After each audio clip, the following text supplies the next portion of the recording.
Баршаңызға сәлем, Chef Айсу каналына қош келдіңіздер. Бүгін сіздермен бірге осындай дәмді болып шығатын және тез дайындалатын осындай эклерлер дайындап үйренеміз. Бұл рецепт өте оңай және тез дайындалады және үйдегі бар заттардан дайындалады.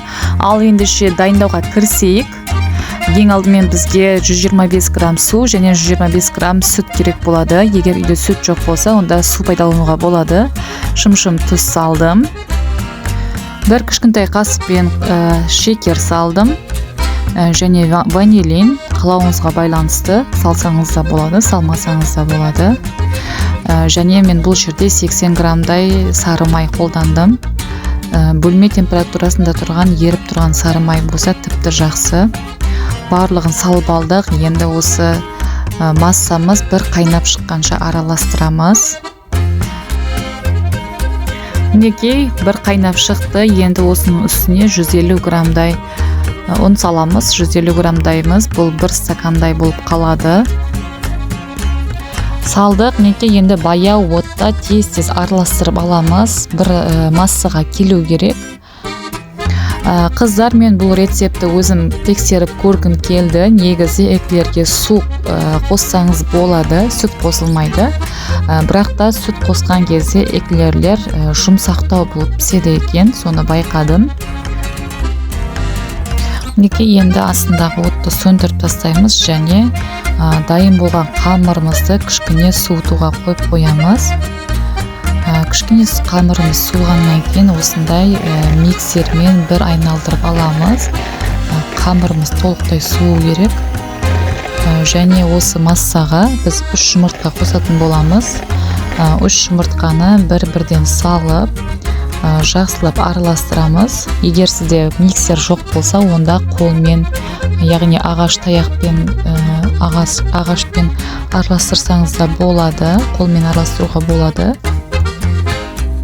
Мен ыңғайлы болу үшін осындай миксермен араластырдым.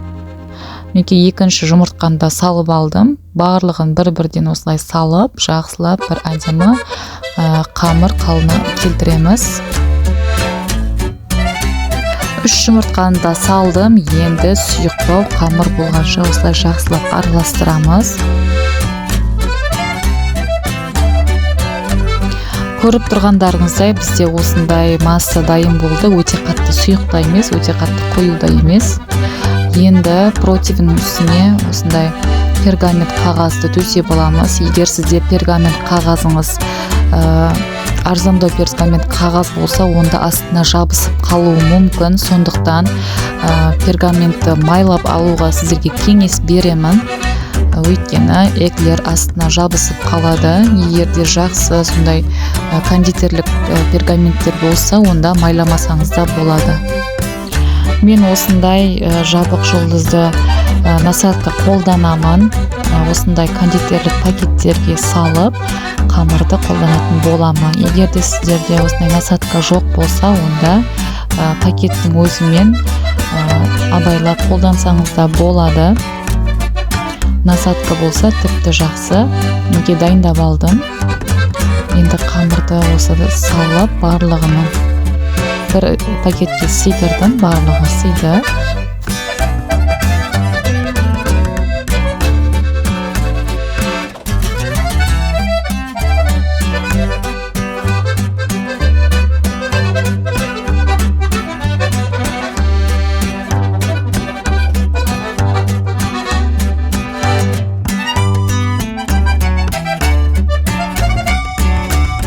Мінекей, бізде қамырымыз дайын. Енді пергаменттің үстіне орналастырып алу қалды. Егер сіз өлшемін дұрыс шығара алмаймын десеңіз, осындай қасықтың көмегімен пайдалансаңыз болады. Мен осындай кішкентай қасықтың ұзындығын пайдаландым. Негізі кондитерлік ковриктерде эклердің өзінің өлшемі болады, бірақ та менде ондай болмағандықтан осылай қолданып жатырмын. Пергаментті майлап алуды ұмытпаңыздар, қыздар, асты жабысып қалуы мүмкін. Мінекей, барлығын орналастырып алдым. Кішкене тығыздау қылып орналастыруым керек еді. Екі эклерде менде қамыр қалып қойды. Бірақ та соңынан пісіретін боламын. Ал енді қызып тұрған печкамызға орналастырамыз. 190 градусқа 10 минуттай қойып аламыз және 190 градуста 10 минутта тұрғаннан кейін 190 градуста 10 минут тұрғасын 170 градусқа төмендетіп 20-25 минуттай пісіріп алатын боламыз. Бізде осындай әдемі, сондай қызарып піскен эклерлер дайын болады. Көріп тұрғандарыңыздай өте әдемі шықты. Сіздерге ұнаған болса лайк басып, маған қолдау көрсетіп кетіңіздер. Менің каналыма тіркелуді ұмытпаңыздар және сіздердің пікірлеріңізді күтіп қаламын. Қош сау болыңыздар.